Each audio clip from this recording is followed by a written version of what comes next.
Onto the trucks, and it's been a very turbulent week for the reigning champion Gerard de Rooij. Hampered by punctures, he dropped down as far as 10th place, but he's fought back with consecutive stage wins to regain the overall lead.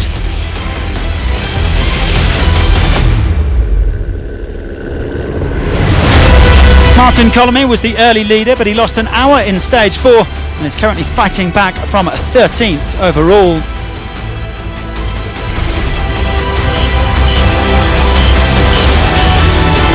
The 2013 Trucks winner Eduard Nikolaev has also led the rally in what's proving to be a very tight battle. He's now second overall, 2 minutes 23 seconds behind his rival de Rooij.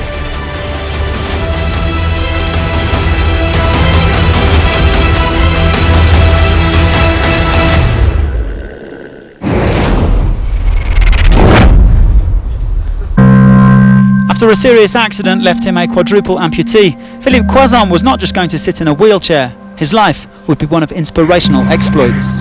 It's not just to say that we did it, it's to show nothing is impossible. We can all succeed in life, whatever happens.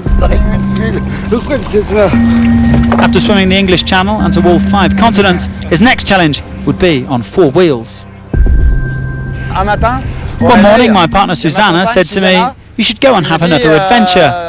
And I had an old dream of doing the Dakar, and today the technology exists for me to do it. So I said, okay, let's do the Dakar, and 17 months later, here we are.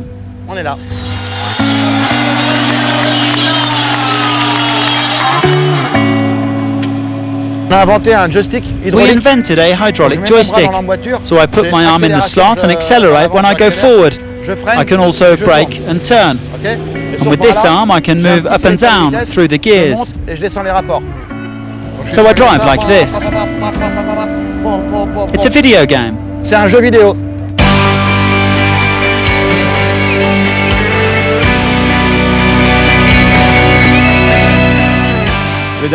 The Dakar is an extremely difficult race, even for the professionals.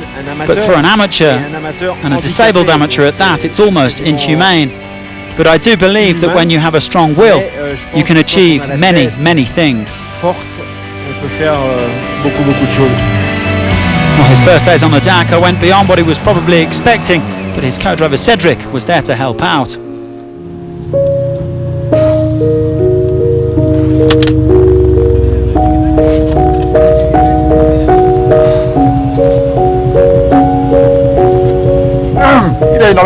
He gave everything he had today. We drove almost 200 kilometers, pulled by the other car.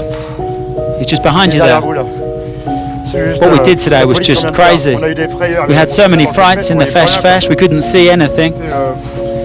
But when you want to do the Dakar, you have to do it.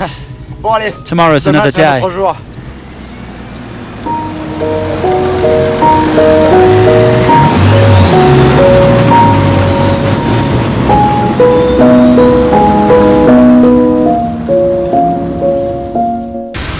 Stage 5 between Tupisa and Oruro was shortened, with the definitive times taken at the end of the first special section.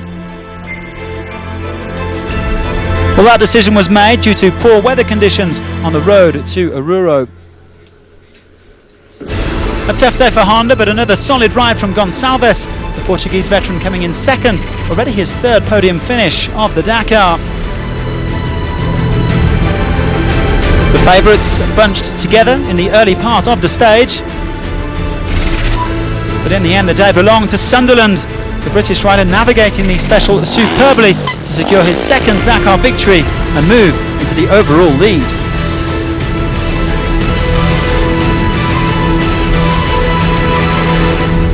I took my time, and today I get it good, but tomorrow's another day, you know, and this Dakar is a crazy race. If you look at the times changing and changing, so you need to try to do the best and not make any mistakes. With no second part of the special on stage 5, the riders were grouped together for the long ride back to the bivouac.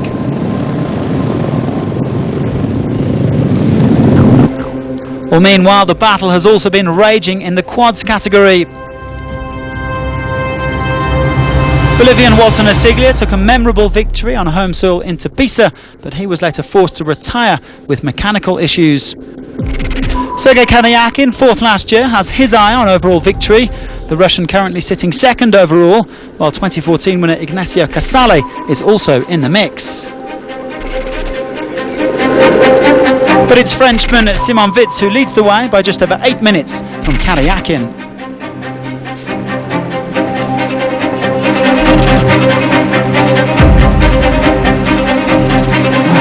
Dakar veteran Eric Bernard put in a strong drive on stage 5, 7th quickest in his buggy.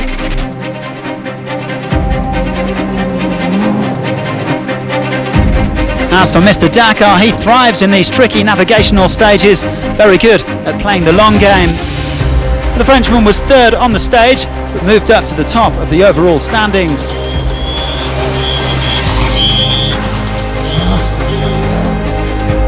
The only real challenger to a very strong Peugeot team is Toyota's Nani Roma. He was quicker than Petter Hansel on the stage, shoring up 4th place overall.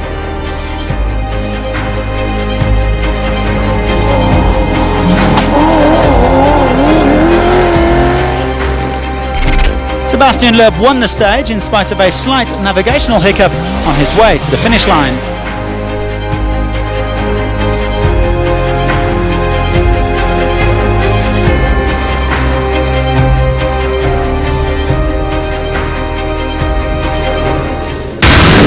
With heavy rain falling overnight, the organisers were left with no choice but to cancel the 6th stage between Oruro and La Paz. The Oruro bivouac transformed into a pool of mud, but the competitors would nevertheless make the trip up to the Bolivian capital, as Dakar race director Etienne Levine explained.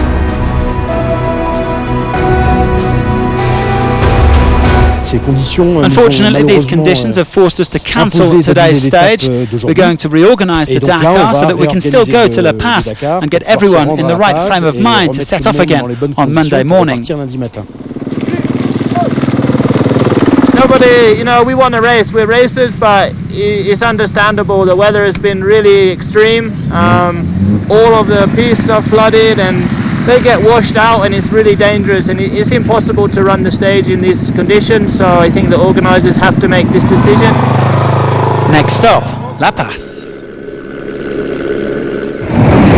So after 5 stages, Sunderland is 12 minutes ahead of Quintanilla in the bikes, with Van Beveren, Faris and Walkner making up the top 5. Last year's runner-up Stefan Svitko is nearly 50 minutes off the pace, while Gonçalves remains in the top 10 in spite of his 1-hour penalty. In the quads, Witz leads Karyakin with another Frenchman, Axel Dutry, in 3rd. There is a big gap from Casale in 4th to Daniel Mazucco in 5th. The cars also making their way out of the muddy Oruro bivouac on Saturday morning. So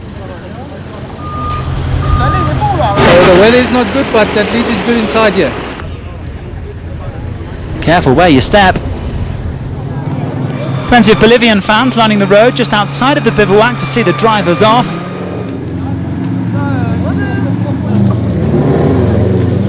Vamos Bolivia! Vamos!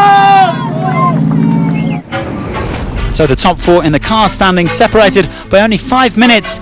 An impressive Peugeot 123 of Petter Hansel, Loeb and Deprez. There's a great range of drivers within touching distance, including South Americans Orlando Terranova and Boris Gadafulik. De Villiers also on his way back. In the trucks, the Russian forces of Kamaz are amassing, and you can be sure they'll be working together to stop the current leader, Gerard de Roy, retaining his title. And so on to La Paz for some peace and quiet.